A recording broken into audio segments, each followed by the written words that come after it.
Vaiko poza. Pratimas skirtas atpalaiduoti apatinę nugaros dalį, joje įsitempusius raumenis ir atlikti išilginę stuburo dekompresiją, taip pritekant daugiau kraujo tarp slankstelių. Pratimas atliekamas atsistojus ant 4, tai yra šuniuko pozoje, rankos pečių lygiai, keliai sulenkti, ir lengvai svyrant atgal, pilnai ištempiame visą viršutinę stuburo dalį.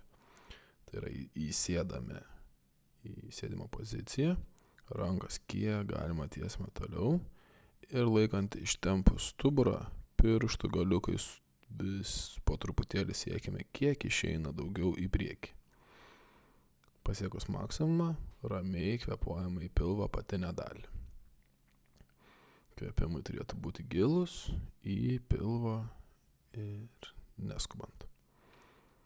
Atlikus visus įkvėpimus, taip pat pakeičiame poziciją, truputėlį pirštų galiukais einame į vieną šoną, tai pakreipiant stuburą šiek tiek į kairę ir judame į kitą šoną, taip atliekant mobilizaciją tiek į vieną, tiek į kitą stuburo pusę. Sudėtingesnė pratimo variacija, kai yra ištempiama ne tik apatinė nugaros dalis, bet ir klubo sritis, gali būti atliekama, kai yra toleruojamas skausmas ar norint didesnio progreso.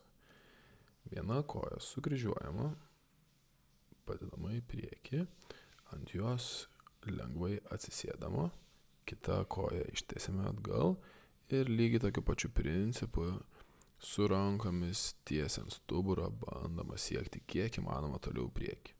Radus optimalią maksimalią poziciją, ramiai pakvėpuoti 3-4 kartus į pilvo apatinę dalį.